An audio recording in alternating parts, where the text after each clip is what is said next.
That's a Canadian flex, you know. Okay, that's it. That's it. Ayo, welcome back to my channel. It's your girl, Sophie, designer, investor, entrepreneur, and hustler at heart. Today, we're gonna be spinning some facts, some strategies, what you should do to start building your wealth with $0 in your pocket, no matter who you are. Drop a like so I know you wanna see more content like this, or don't, that's cool too.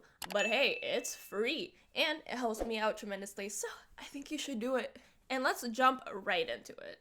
First things first, and I know this is an obvious one, but I had to put it on the list, and that is to just start earning some money. At the end of the day, if you want to start building your wealth, you need to get a job, or just start building your skill set one way or another. And hey, college and university ain't everything. Now we have boot camps and YouTube. We live in a day and age where knowledge and education is so accessible, so use it! And I'm not saying don't go to school, stay in school, kids. But there are some professions out there that just don't require you to have a college or a university degree. Like, I am a product designer, and I personally went to a university to learn about design. But there are other ways that you can build on that skill set without needing to pay tens of thousands of dollars to learn about it in university. Your skill set is your asset, so you want to kick off your career as soon as possible. And you don't necessarily need to be making a lot at first. I think what matters more is that you give this video a thumbs up.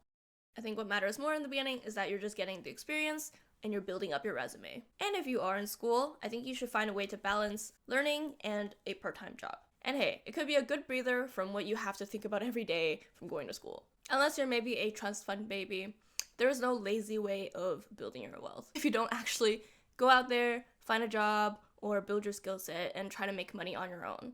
So if it's anything that you take away from this video, it's that. Get a job, start working. Number 2 on the list is to find a mentor. Find someone who is already succeeding in life and talk to those people. Ask them questions. Chances are they'll want to talk to you about their successes. There are for sure people out there in your life who will tell you not to do certain things, like credit cards are evil, or don't put your money into the stock market, it's a death trap. But if those people aren't in the financial situation that you want to be in, then why listen to them? Just saying, if you ain't financially literate or rich, then who are you to tell me what to do with my money? Girl, get out here. Talk to the people who are already succeeding in the places you want to succeed at, because those people have already gone through the process themselves, and they have first-hand experience. And this applies to anything, not just financial advice. It could be a mentor in your profession, a mentor on leadership or entrepreneurship, or even a mentor on how to raise kids if you're in that stage of your life. Just ask them to chill, take them out for a coffee, and come with an agenda so they feel like you're more sincere and their time is more valued. And what I like to do with my mentors is always send a follow-up summary with my top 3 ahas and my next steps. Believe me, they love reading that stuff. And I think building a lasting relationship with a mentor is one of the best things you can do. Not just in your career, but maybe also personally. And let's get into number 3, and that is getting in the habit of investing immediately. Making money work for you is very hard when you barely have any to begin with. And getting your first $5,000 is gonna be difficult, I won't lie to you. But it can only go up from there. And I know it can seem discouraging. If you invest $100 and you make a 10% return on that in 1 year, which is actually pretty good, you only make a $10 profit, which doesn't seem like a lot. But imagine if that was $100,000. Making 10% on that is $10,000. So just don't give up. You'll eventually get to that level. And once you do, you can start aiming for 200,000, 500,000, 1 million. You always want to look at your returns by the percentage, not by dollar amount. If you invest $1 and then you sell it at $2, $1 profit might not seem like a lot, but that's a 100% return on it. So don't let the small numbers get to you in the beginning. And if you're nervous, but you put $25 into the market anyway, then I'm already happy and proud that you are trying it out. And to ensure that you have the opportunity to get into the habit of investing immediately, you want to set aside a minimum of 10% of your income every paycheck. And no, do not just put everything into a savings account. Don't get me wrong, you do want to have 3 to 4 times of your monthly spendings put into a savings account for emergencies, just because it is easy access and you can immediately withdraw this. And really quickly, if you are in Canada, some great banks that offer high interest savings accounts are EQ Bank, which has 1.2% interest, Tangerine with 2.25% interest for the first 150 days, and then that becomes 0.1%, and there's Coho with 1.2% interest. But everything else outside of your emergency savings should go into investments. like ETFs. And this is because if you leave all your money in a bank account, chances are it won't beat inflation. So you technically be losing money. And this is what I mean by that. If you have $50 and then a chocolate bar this year costs $5, then you can buy 10 chocolate bars, right? But next year, these chocolate bars suddenly, they cost $6. So now your $50 can only get you 8 chocolate bars. And this is because your money is losing value. So instead, I'd recommend you to put your money into some ETFs or index funds so you can ensure you always beat inflation. Otherwise, you can kiss those chocolate bars goodbye. An ETF is essentially a basket of many stocks that tracks an index, a sector, or a commodity. One you might have heard of is called SPY, which tracks the S&P 500 index of 500 leading publicly traded companies in the US.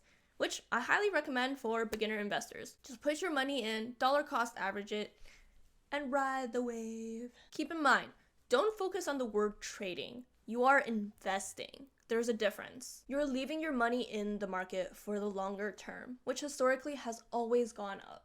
I know, the past month, it's been rough for the market. It's been going down ever since the start of the new year. But if you just zoom out and look at the bigger picture, see the past 10, 20, 30, 40, 50 years of the market. The past month, it barely makes a dent. So don't panic. You're in it for the long term. Remember, investing is time in the market. Trading is timing the market.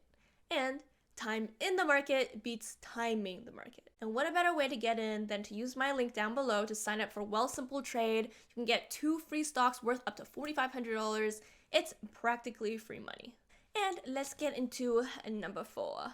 Get a credit card and use it. If you don't have a credit score or you're trying to improve it, then your first step should be to get a credit card. Using credit cards responsibly will help you increase that credit score because credit card companies will report your payment activity to credit bureaus. Using cash or a debit card, that ain't gonna help with no credit score. You just wanna make sure you follow these 3 rules. And those are, number 1, to pay off your credit card monthly statements on time and in full. Number 2, do not spend more than you can afford. And number 3, don't spend above your credit limit. Just follow these 3 rules and you're on your way to getting a 750 or above credit score in just a few years. And this is gonna help you later on in life, like when you need to get a mortgage.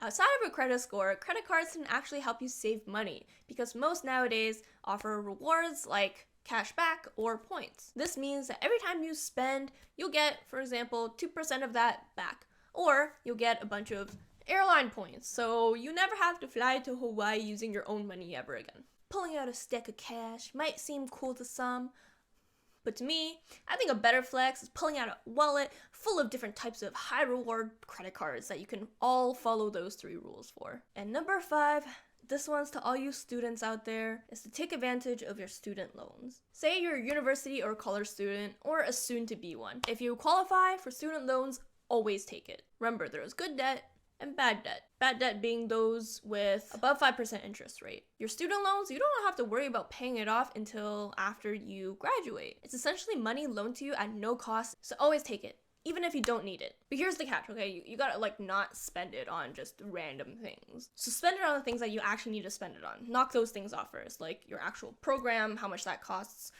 your textbooks, your rent, if you have that. But everything else, not extra spending money. It's extra investing money. And if you're lucky and you don't need to pay for rent and you don't need to pay for your tuition, like your parents are helping you with it, but you still qualify for student loans, take it. You want to put that money into the market. Say your uni or college program is 4 years. That's 4 years of your student loans put into the market. By the time you need to pay it back, sell all of your shares. Everything you've made in there is your profit for yours to keep. If you have any questions about this, just let me know in the comments or send me a DM and I'll try my best to help you out. And that brings us to number 6, and that is to avoid lifestyle inflation. This was a hard one. I've fallen prey to it, I'll admit.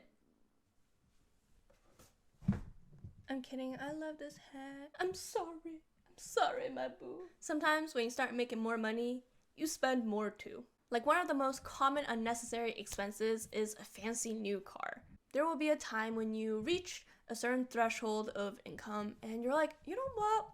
I can finally afford that car. And that's great for you. But just remember that a car is not always an asset. especially if you're leasing it. As soon as you drive that new car out of the dealership, that thing has depreciated by a lot. And there's so many hidden costs tied to a car, like oil changes, maintenance fees, repairs, or just gas. All of these are way more expensive for luxury cars compared to your typical Toyota Prius. And luxury cars depreciate faster as well. So I just wanted to give you a reality check before you jump into buying that dream car of yours.